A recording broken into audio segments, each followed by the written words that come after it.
우리에게 주시는 하나님의 말씀은 요한일서 2장 15절에서 17절까지의 말씀과 28절의 말씀입니다. 이 세상이나 세상에 있는 것들을 사랑하지 말라. 누구든지 세상을 사랑하면 아버지의 사랑이 그 안에 있지 아니하니 이는 세상에 있는 모든 것이 육신의 정욕과 안목의 정욕과 이생의 자랑이니 다 아버지께로부터 온 것이 아니요 세상으로부터 온 것이라. 이 세상도 그 정욕도 지나가되 오직 하나님의 뜻을 행하는 자는 영원히 거하느니라. 자녀들아, 이제 그의 안에 거하라. 이는 주께서 나타내신 바 되면 그가 강림하실 때에 우리로 담대함을 얻어 그 앞에서 부끄럽지 않게 하려 함이라. 이는 우리에게 주시는 하나님의 말씀입니다. 아멘. 다음 주부터 강림절인데 강림절기가 성탄절 이전에 네 주를 우리가 강림절로 시작해서 강림절 첫 주, 두 주, 두째 주 이렇게 해서 네 주를 저희가 강림절을 특별히 기념하면서 예배를 드립니다. 앞에 있는 이렇게 초들이 있는데 짙은 초부터 시작해서 옅은 초로 하나씩 옮겨가고 이제 마지막 성탄절에는 우리 가운데 있는 큰 초를 밝히면서 성탄절 초를 함께 밝히게 될 텐데요. 그래서 다음 주부터는 이제 가족들을 모집합니다. 이제 부모님들하고 아이들하고 혹은 가족들이 이렇게 함께 나와서 강림절 초를 이렇게 점등하는 그런 행사를 저희가 2부와 3부에 갔는데 아마 우리 김구희 전사님이 연락을 하시거나 할 텐데 여러분들이 먼저 신청해 주시고 우리 가정이 좀 이번에는 함께 강림절 초를 밝히는 일을 했으면 좋겠다 이렇게 생각하시는 분들 신청해 주시면 함께 다음 주부터 하도록 그렇게 하겠습니다. 사실은 다음 주부터 강림절인데 왜 이렇게 꾸며놨냐 하면 이번 주 수요일에 저희가 그 CTS 방송국에서 촬영하는 교회 행전을 찍게 됐거든요. 그런데 성탄 특집으로 저희가 방영이 됩니다. 12월 25일 특별히 올해가 기독교 이 종교개혁 500주년 특별한 해인데 성탄 특집으로 우리 교회가 하나님의 은혜로 저희가 방송에 나가게 됐습니다. 간증하시는 분들 여러 분 계신데 뭐 우리 김성대 장로님도 간증하시고 또 이제 몇 분들이 더 간증을 하시면서 이렇게 방송이 우리 교회가 전국적으로 세계적으로 방송을 나가게 됐습니다. 그래서 저희가 좀 이례적으로 일주일 전에 이렇게 성탄 장식을 했는데 어제 우리 권사님들이 고생을 많이 하셨어요. 그래서 아름답게 장식이 되어 있습니다. 그래서 그 김에 이 성탄 특집으로 하는 이 설교도 제가 이번 주부터 이것이 사랑이다라고 하는 주제로 4주간 요한의 편지를 우리가 함께 읽고 말씀을 나누게 될 것입니다. 여러분, 제가 질문을 하나 하겠습니다. 우리가 큰 죄를 지었습니다. 그러면 벌을 받아야 할까요? 용서를 받아야 할까요? 마음속으로 생각해 보세요. 깊이. 물론 지금 들리는 소리를 들으니까 어떤 분들은 용서받아야 한다 하시고 어떤 분들은 벌을 받아야 한다고 하시는데 둘 다 틀린 말씀이 아니겠죠. 그런데 중요한 건 우리가 죄를 지었다라고 하는 것이 그냥 가정이 아니라고 하는 사실입니다. 우리는 하나님 앞에 다 죄인이고 하나님을 떠난 죄인이고 하나님 향해서 살도록 지어졌는데 세상을 향해 돌아서서 죄를 지은, 그래서 생명의 길을 가는 것이 아니라 사망의 길을 걸어가는 그런 죄인이었습니다. 그런데 하나님은 사랑이십니다. 그러면서 동시에 의로움이 되십니다. 하나님께서 사랑이시면서 동시에 의로운 하나님이시다라고 하는 사실은 굉장히 곤란한 일입니다. 물론 우리가 아무런 죄를 짓지 않았다면 그건 아무런 문제가 되지 않을 거예요. 그러나 우리가 죄를 짓게 됨으로써, 하나님을 떠남으로써 하나님의 의로우심과 하나님의 사랑이 함께 공존한다고 하는 문제는 아주 굉장히 어려운 난제가 되었습니다. 사랑의 하나님은 우리의 죄를 용서하세요. 그러나 의로우신 하나님은 우리의 죄를 그냥 묵과하고 넘겨버리실 수가 없습니다. 죄를 지은 우리에게 당연히 죄의 형벌은 사망이니까 죽음의 형벌을 주려고 하면 하나님의 사랑이 훼손되는 결과가 오게 됩니다. 그렇다고 그냥 용서해 주자니 하나님의 의로움이, 하나님의 공의로우심이, 정의로우심이 훼손되는 결과를 초래하게 됩니다. 그래서 어떤 신학자는 하나님 안에서 사랑과 공의가 싸우고 있었다, 이렇게 표현하기도 했습니다.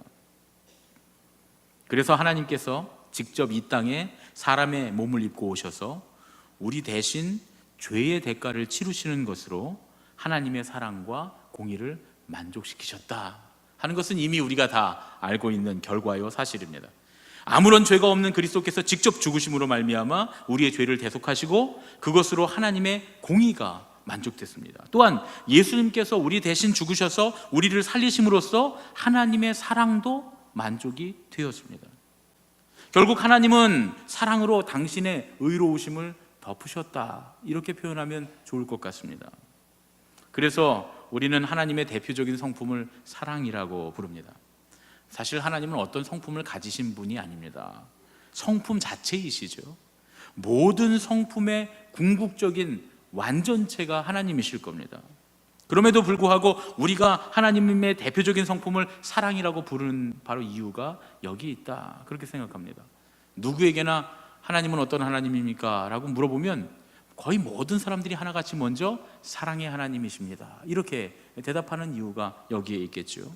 그래서 우리는 하나님의 대표적인 성품을 사랑이라고 부릅니다. 그런 의미에서 하나님의 놀라운 구원을 이루어 주신 예수님은 우리에게 사랑의 주님이 되십니다. 그렇게 말할 수 있는 건 그저 십자가 위에서 누군가를 위해서 대신 죽었기 때문이 아니라 십자가에서 우리를 향한, 온 인류를 향한 하나님의 사랑을 예수님이 증명하셨기 때문에, 그래서 예수님은 우리에게 사랑의 주님이 되시는 줄로 믿습니다. 사랑의 주님이신 그 예수님의 그 사랑의 사건을 가장 잘 전해준 제자가 있습니다. 그 사람이 바로 세베대의 아들 요한입니다. 요한은 다른 제자들과는 좀 종류가 다릅니다. 요한이 말하는 구원과 사도 바울이 말하는 구원이 물론 궁극적으로 그 안에 들어있는 주제나 의미는 같겠지만 표현하는 방식이 전혀 다릅니다. 저는 요한의 구원의 표현 방식이 훨씬 더 깊이가 있다고 생각을 합니다. 사도 바울은 그의 편지에서 줄곧 믿음에 관해서 말합니다. 믿음으로 구원에 이른다. 또 믿음을 통해서 내가 아직 잡음받지 아니하고 내가 아직 잡지 못한 것을 믿음으로 표대를 향해서 달려간다, 이렇게 표현을 합니다. 그러나 요한은 사랑에 대해서 이야기합니다. 예를 들면 심지어 요한복음에는 믿음이라는 단어가 단 한 번도 나오지 않습니다. 놀라운 일이죠. 우리는 흔히 복음서를 통해서 마태복음, 마가복음, 누가복음을 통해서 믿음에 관한 이야기를 듣습니다. 그런데 사도 요한은 그 복음서들을 다 알고 있고 그 내용을 다 알고 있지만 그러나 새로운 복음을 씁니다. 사랑의 복음, 요한복음, 사랑을 이야기합니다. 오늘 우리가 읽었던 요한 1서에도 믿음이라고 하는 말은 딱 한 번밖에 나오지 않습니다. 요한이 주로 주장하는 건 믿음이 아닙니다. 사랑을 주장합니다. 이 사랑이라고 하는 건 어떤 거냐면 예수님을 그리스도로 우리의 구원자로 믿기에, 그렇게 신뢰하기에 하나님의 계명에 순종하는 아주 자발적인 것입니다. 요한의 이 사랑이라고 하는 개념은 사도 바울이 주님께 받은 믿음의 사명과 의무, 이런 것들을 뛰어넘는, 훨씬 뛰어넘는 탁월한 개념입니다. 왜 요한이 이런 사랑을 주장하게 됐을까? 그건 요한이 특별한 제자였기 때문일 겁니다. 물론 예수님이 요한만 특별히 사랑하시지는 않았을 거예요. 요한복음에 요한도 뭐라고 말하냐면 제자들을 사랑하시되 다 사랑하셨다, 이렇게 자기 요한도 그렇게 표현을 합니다. 그런데 요한은 똑같은 사랑을 받았음에도 불구하고 다른 제자들보다 더 특별한 사랑을 받았다고 느꼈던 것 같습니다. 아니, 주님께서 주셨던 사랑을 더욱 다른 이들보다 특별하게 그렇게 느꼈던 것 같습니다. 요한은 예수님께서 변화산에 올라가실 때 그 영광스러운 모습으로 모세와 엘리야와 함께 대화를 나누실 때도 그 변화산에 같이 올라간, 어린 나이에 젊은 청년이 같이 올라간 그런 사람이었습니다. 예수님께서 마지막 만찬에 이 최후의 만찬을 벌리시며 함께 유월절 식사를 하실 때 바로 예수님 옆에 누워서 함께 식사를 했던 바로 그 제자, 성경에 보면 요한은 그가 사랑하시는 자, 이렇게 자기를 표현합니다. 예수님이 십자가에 달리셨을 때 모든 제자들이 다 도망갔지만, 뿔뿔이 흩어졌지만 요한은 그 십자가 아래에 서 있었던 유일한 제자입니다. 그래서 예수님께서 여자여 보소서 아들이니이다, 보라 내 어머니라 하면서 자기 어머니인 마리아를 요한에게 맡기셨습니다. 그것뿐만 아닙니다. 첫 부활절 아침에 빈 무덤을 확인하러 제일 먼저 달려가서 그 빈 무덤을 확인하고 제자들에게 전했던 사람도 요한이었습니다. 예수님을 만나서 예수님과 대화했고, 갈릴리 호숫가에서도 부활하신 예수님께서 직접 차려주신 아침상을 받았던, 아침을 주님과 함께 식사를 나눴던 그 사람이 바로 요한이었습니다. 그러니까 요한은 예수님의 사랑을 누구보다 크게 깨달은 사람이었기에, 그 모든 예수님의 모습이 사랑이라는 것을 마음속 깊이 깨달았기에 우리에게 그 누구보다 예수님의 사랑을 전달해 주기에 적격한 사람이다, 적격자다, 이렇게 말할 수가 있습니다. 그래서 우리는 앞으로 4주간 주님의 오심을 기다리면서 요한의 편지들을 함께 살펴볼 계획입니다. 요한의 편지를 읽으면서 과연 주님께서 우리에게 주신 사랑은 무엇이며 우리가 마땅히 주님께 드려야 되는 사랑은 무엇인가, 사랑에 관한 이야기를 함께 나누려고 합니다. 조금 전에 제가 말씀드렸지만 사도 바울의 구원과 요한의 구원은 궁극적으로는 같은 의미를 갖고 있겠지만, 그러나 설명하는 방식이 다릅니다. 요한에게 있어서 구원은 사랑 가운데 살아가는 것입니다. 사랑 안에서 사랑 가운데 살아가는 것. 요한복음 13장 34절 35절 말씀을 보면, 계명을 너희에게 주노니 서로 사랑하라. 내가 너희를 사랑한 것 같이 너희도 서로 사랑하라. 너희가 서로 사랑하면 이로써 모든 사람이 너희가 내 제자인 줄 알리라. 그리스도인이라고 하는 사람들, 믿음의 사람이라고 한다면, 신앙인들은 주님께서 우리를 사랑하셨듯이, 예수님께서, 그리스도께서 이 땅에 오셔서 몸을 주시기까지 우리를 사랑하신 것처럼 사랑 가운데 살아야 한다는 거예요. 그렇게 사랑 가운데 살 때 우리가 그리스도의 제자가 되고 구원받은 사람이 되는 거다, 그런 얘기입니다. 이게 요한이 생각한 구원입니다. 이렇게 사랑으로 사는 것, 하나님의 사랑 안에 거하는 것이 구원이라고 하는 것을 깨닫는 것이 사실은 그리스도인들에게, 우리 신앙인들에게 특권입니다. 우리만 알 수 있는 겁니다. 만일 여러분들이 지금 제가 하는 얘기를 다 이해하실 수 있으면 여러분은 정확히 그리스도인인 게 맞습니다. 신앙인입니다. 자, 이제 제가 잘 설명해 볼 테니까 이해할 수 있는지 한번 들어보십시오. 하나님은 사랑이십니다. 할렐루야. 믿으시죠? 현재 지금 이 세상을 살아가고 있는 우리들, 그리스도인들은 사망에서 생명으로 옮겨진 사람들입니다. 그런데 이게 내 능력으로 한 것이 아니라 하나님께서 우리를 사랑하셨고 우리를 위해서 죄를 위한 대속물로 예수님을 보내셨습니다. 그래서 죽었던 우리가 거듭나게 됐고 사망에서 생명으로 옮겨지는, 생명을 얻게 됐습니다. 그로 인해서 우리는 더 이상 세상이나 마귀에 속한 사람들이 아니라 이제는 하나님께 낳고 하나님께 속한 사람들이 되었습니다. 이것을 무엇이라고 부르냐? 이것을 생명이다, 이렇게 부르는 겁니다.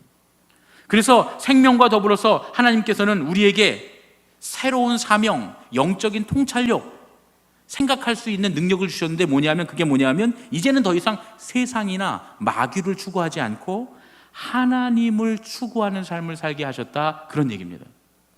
자, 우리를 사망에서 생명으로 옮기신, 예수 그리스도를 통해서 사망으로 생명으로 옮기신 것이 하나님께서 우리를 향한 사랑입니다.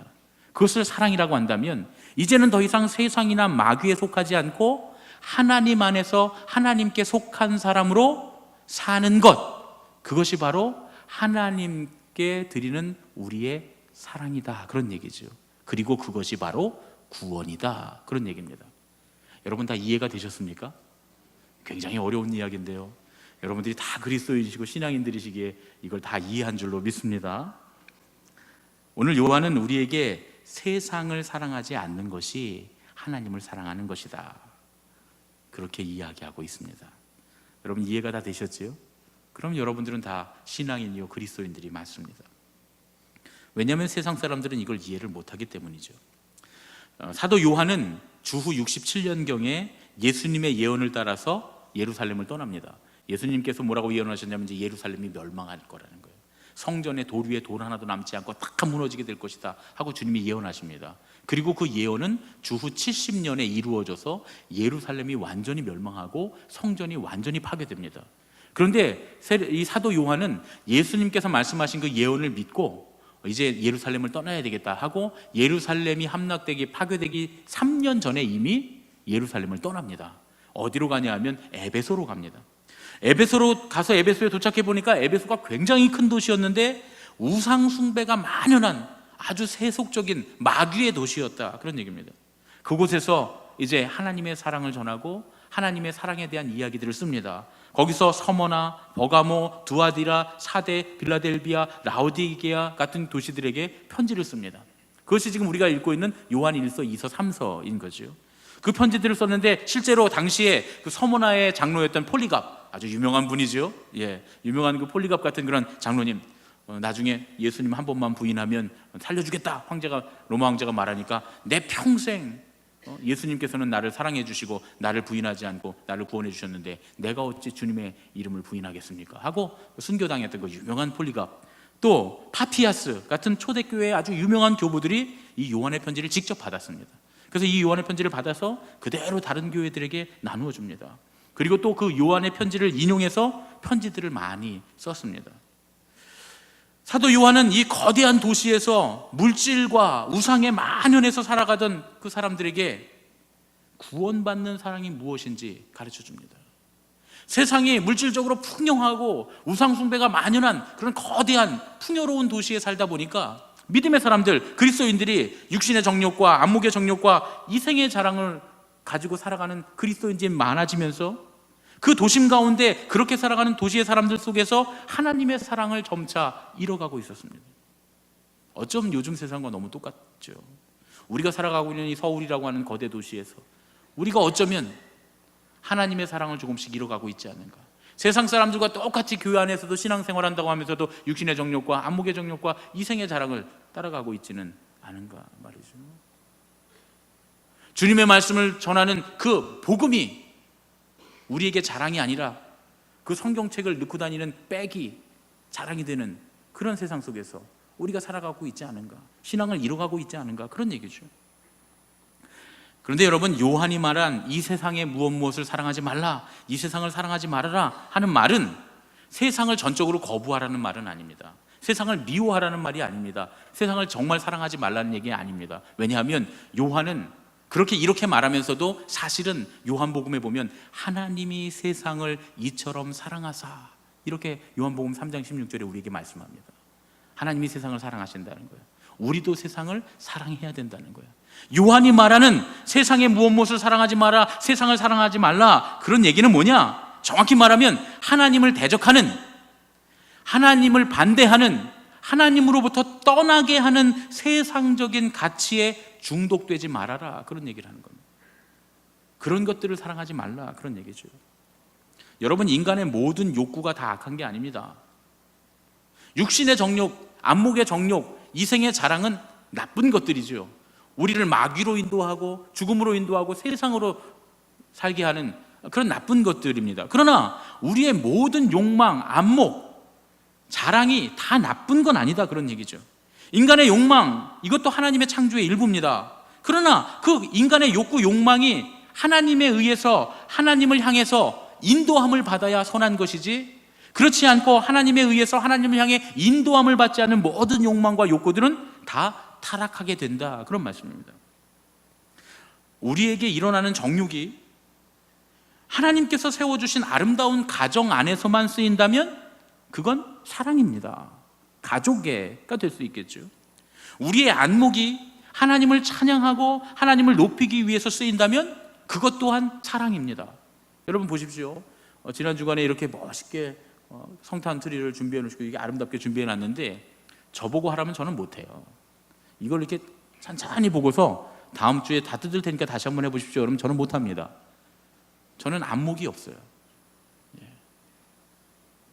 그런데 이런 안목들이 하나님의 영광을 위해서, 우리 함께 예배하는 이들의 기쁨을 위해서, 하나님 나라를 위해서 쓰인다면 이건 사랑입니다. 아주 훌륭한 겁니다. 자랑도 마찬가지입니다. 우리의 자랑이 하나님과 하나님 나라를 위해서 그리스도의 복음을 자랑하는 거라면 그건 전도가 되고 그건 세상을 향한 온전한 사랑이 될 겁니다. 그러나 반대로 하나님께서 세우신 가정에서 벗어난 정욕, 자기를 드러내기 위한, 세상 가운데 드러내기 위한 그런 안목, 혹은 자기 자신이나 자신이 가진 것을 뽐내는 자랑이 된다면 그건 사랑이 아니라 마귀가 된다, 그런 얘기입니다. 우리가 누리는 것, 우리가 가진 것은 여러분 영원하지 않습니다. 세상이 다 영원해 보입니다. 그래서 우리가 가진 것도, 우리가 누리고 있는 것도 다 영원할 것 같습니다. 그러나 그건 사실이 아니라 거짓입니다. 우리는 거기에 잘 속습니다. 우리의 육체도 영원하지 않고 우리가 가진 것도 영원하지 않습니다. 우리가 자랑하고 싶어서 안달난 것들도 영원한 것 하나도 없습니다. 어느 날 주님께서 내려놓아라 하면 다 버리고 가야 되는 것들이다, 그런 얘기죠. 여러분, 올해 지나면 내년에 하면 되지, 그렇지 않습니다. 우리의 역사는 끝없이 순환하는 게 아니에요. 불교나 힌두교나 이런 종교들을 보면 순환한다 그래요. 윤회한다 그러죠. 돌고 돌고 또 돈다 그래요. 심지어는 4만 년이 지나면 요 모습 요대로 우리가 다시 모여 있을 거라는 거예요. 그렇게 주장하는 사람들도 있습니다.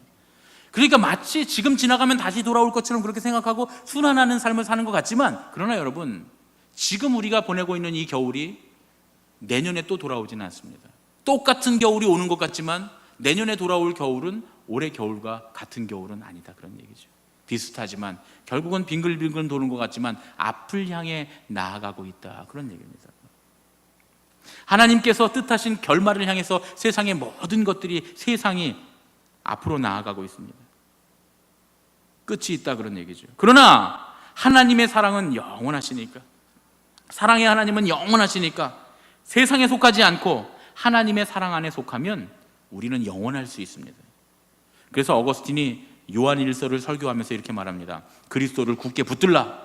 당신을 위해 그리스도는 당신이 영원에 참여할 수 있도록 시간 속에 속한 존재가 되셨다. 굉장히 어려운 말 같지요? 제가 한번 설명을 다시 한번 해보겠습니다. 이게 무슨 말이냐면, 어떤 사람들이 이렇게 묻는 거예요. 하나님은 누가 만드셨습니까? 하나님 전에는 누가 있었습니까? 그런데 이 질문은 정말 하나님을 전혀 모르는 사람들이 하는 질문입니다. 왜냐하면 하나님은 시간도 창조하신 분이기 때문이죠. 우리가 무엇 전에, 무엇 다음에 이렇게 말하는 건 전부 시간적인 개념에 관한 이야기입니다. 그런데 이 시간 자체를 하나님이 만드셨기 때문에, 하나님은 무엇 전에 누가 계셨냐? 하나님 전에 누가 계셨습니까? 하나님 전에도 하나님이 계셨죠. 그럼 하나님 이후에는 누가 있습니까? 하나님 이후에도 하나님이 계시죠. 왜? 하나님은 그 시간을 만드신 분이니까요. 그러니까 하나님은 우리가 갖고 있는 무엇의 다음, 무엇의 이전, 이런 시간적인 개념으로는 하나님을 설명할 수 없습니다. 하나님 시간을 만드신 분이니까요. 하나님 처음부터 계셨고 영원 전부터 계시고 영원 후까지 계십니다. 심지어 하나님은 처음부터 계셨지만 그 처음도 하나님이 만드신 거예요. 그러니까 하나님께는 시간이라고 하는 개념이 전혀 소용이 없는 분입니다. 그러나 여러분, 세상은 시간 속에 있습니다. 그러므로 이 세상은 시간이 끝날 때 다 끝나게 되어 있습니다. 그래서 우리가 세상에 속하면 끝나게 되어 있습니다. 17절에 오늘 말씀 보니까 이 세상도 그 정욕도 지나가되 오직 하나님의 뜻을 행하는 자는 영원히 거하느니라. 세상에 속한 사람들은 세상의 시간 안에 있기 때문에 세상이 끝날 때 다 끝납니다. 그러나 하나님께 속하면 하나님은 영원하신 분이에요. 시작도 없고 끝도 없는 분입니다. 하나님 안에 거하면 우리는 영원할 수 있습니다. 시간 속에서 끝을 향해 가고 있는 우리를 구원하시기 위해서 그 영원하신 하나님께서 시간 안으로 들어오신 사건이 바로 성탄절의 사건입니다. 그래서 시간 안으로 들어오셔서 역사 가운데 오셔서 우리를 하나님 안에 속하게 하시고 다시 우리를 영원으로 이끌어 가시려고 이 땅에 오셨다. 그래서 우리를 영원으로 이끌어 가시는 하나님이시다. 그래서 우리가 하나님 안에 있으면 영원한 존재가 된다는 겁니다. 이것이 바로 하나님의 사랑입니다. 하나님이 우리를 향해서 베푸신 사랑이 바로 이것이다, 그런 얘기입니다. 그래서 우리가 끝나버릴 세상을 사랑하지 말고 영원한 하나님을 사랑해야 하는 겁니다. 하나님 안에 거해야 하는 겁니다. 그게 사랑입니다. 그리고 그것이 구원이다, 그런 얘기죠. 사도 요한은 지금 그렇게 구원을 설명하고 있습니다. 지난 주간에 제 생에 가장 파란만장한 일주일을 보냈습니다. 제 인생에 파란만장한 일들이 많이 있었는데 아마 그 중에서도 손꼽을 수 있는 가장 파란만장한 일주일이었을 겁니다.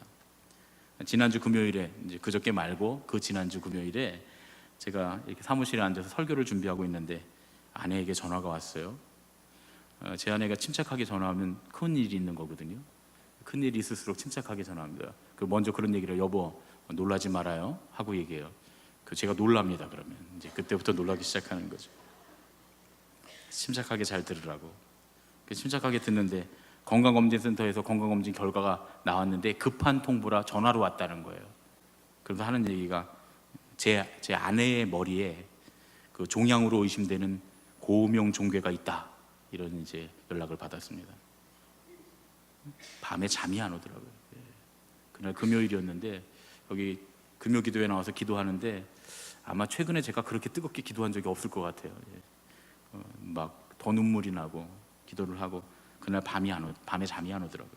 그 다음날 아침에 이제 건강검진센터에 가서 확인을 해보니까 머리의 중간에, 그것도 세로로도 중간, 가로로도 중간, 아주 가운데, 정말 수술도 할 수 없는 그런 곳에 밤톨만한 커다란 뭔가가 들어있는 거예요. 그래서 이제 모 대학병원에 예약을 하고 돌아왔습니다. 그 다음날 그날 토요일이었는데 그렇게 건강검진센터 갔다가 돌아오는 길에 식당에 들렸는데 아내가 오래전부터 뭐가 먹고 싶다 그랬는데 제가 바쁘다고 못 사줬어요. 오랫동안. 그래서 그걸 이제 사줘야 되겠다 하고 이제 식당에 가서 그걸 먹는데 맛이 하나도 없더라고요. 이게 코로 들어가는지 입으로 들어가는지 모르겠더라고요. 얼굴 쳐다보고 울다가 먹다가 울다가, 하여튼 그래서 맛없이 그걸 먹고 둘이서 그리고 이제 왔습니다. 그리고 나서 지난 주일에 설교를 하는데 하필이면 1년 전에, 저는 이제 설교를 보통 1년 전에 원고를 다 준비해 놓지 않습니까? 준비해 놨는데 1년 전에 준비한 설교인데 본문이 욥기예요. 그리고 여러분 지난주에 설교 들으셔도 아시겠지만 여러분 하나님이 우리를 믿고 계십니다. 하나님 저를 신뢰하고 계십니다. 제가 그랬잖아요. 하나님 나 너무 믿지 마세요. 그때 저 진짜 정말 그 제 심정이었어요. 하나님 나 너무 믿지 마세요. 그 마음이 뭔지 여러분 아시겠죠, 그렇죠? 또 독수리 날개를 펴고 폭풍에 맞서라, 이런 설교를 했는데 제가 제일 마음에 와닿더라고요. 설교를 4번을 제가 하는데 1부부터 4부까지 눈치챈 분들 계시겠지만 설교할 때마다 한 번씩 울었어요. 제가 참으려고 했는데 월요일 아침이 됐습니다. 월요일 아침 되니까 우리 아들이 눈치를 챘어요.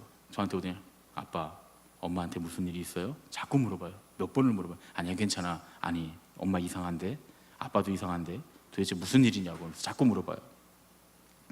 제가 제 아들이 철없는 것 같아도 애가 눈치가 빨라요. 그래서 아무 일 없다고 이렇게 이야기를 하고 이제 그 다음 날 병원에 가서 이제 MRI를 찍었습니다. 가서 진료를 받고 그리고 또 좋은 도움을 받아서 일사천리로 다 하루 만에 MRI까지 찍고 그리고 왔습니다. 그리고 이제 마음이 안 좋죠. 아주 불안하고 두려운 마음으로 이제 수요일 날 MRI 결과를 보러 가야 되는데 내일인데 마음이 안 좋은데 갑자기 들어왔더니 우리 아들이 또 위경련을 일으켜서 밤에 응급실에 또 갔어요. 그래서 응급실에 가갖고 한참 진료를 받았습니다.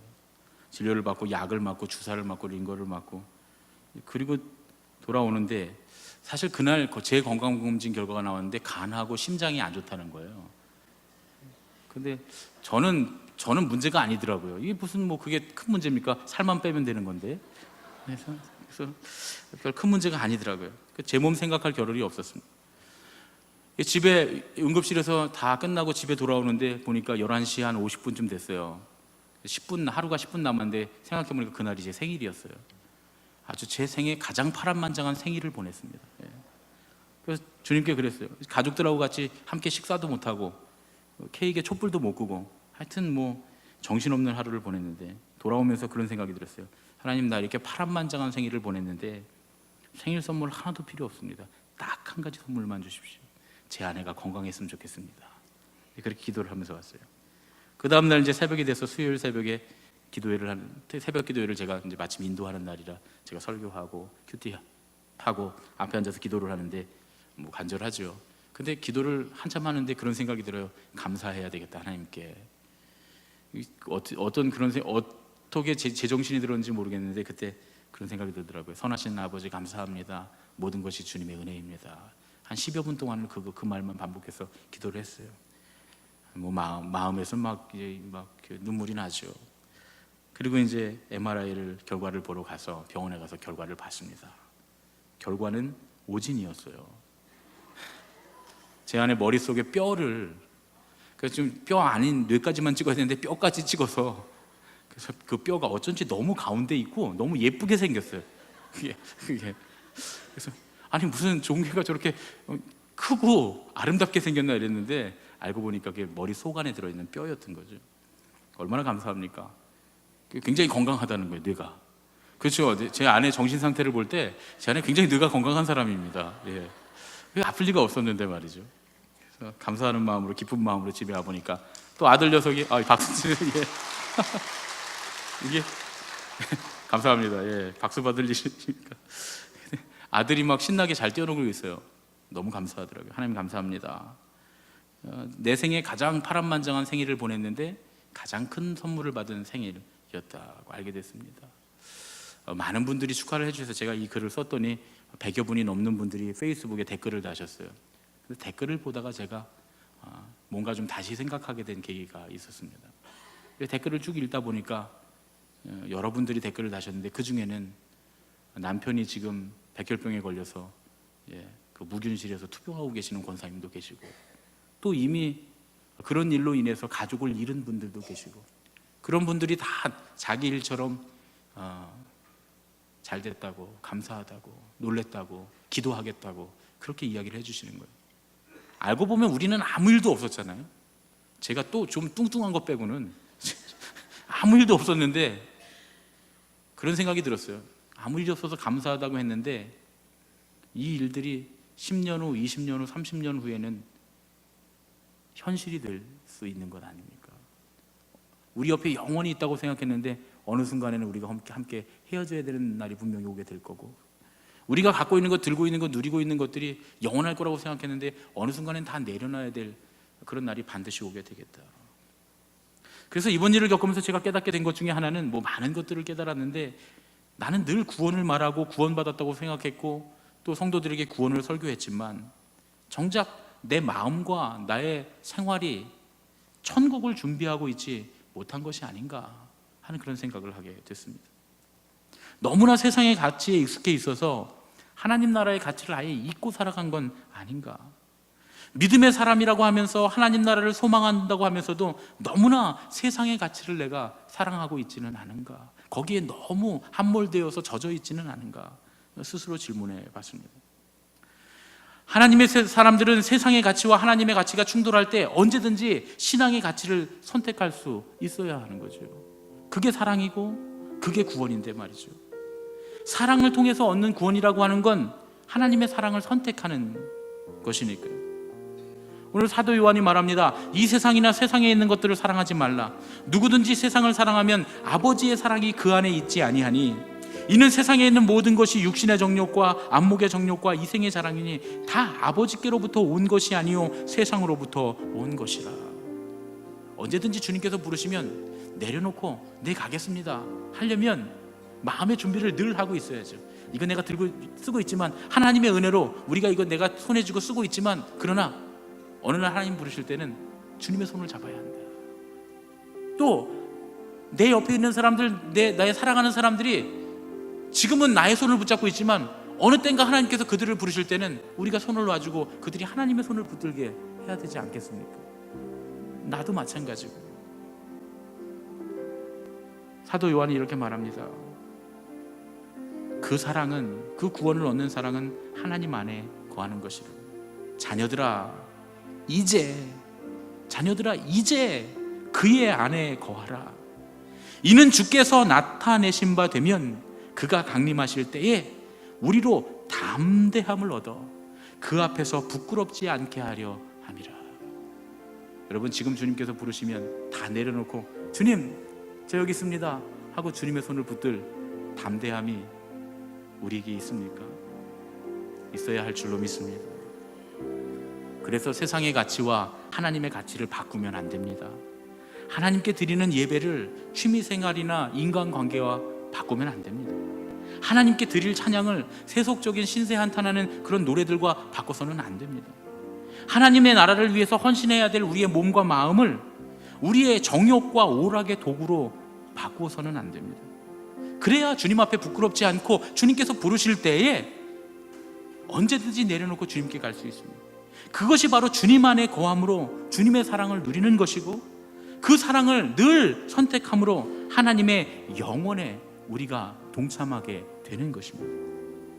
하나님 안에 거하는 것, 하나님을 사랑하고 하나님의 영혼에 동참하는 저와 여러분이 되시기를 예수님의 이름으로 축원합니다. 우리 옆에 있는 분들과 인사했으면 좋겠습니다. 하나님의 영혼에 동참합시다. 하나님의 영혼에 동참합시다. 아멘. 할렐루야.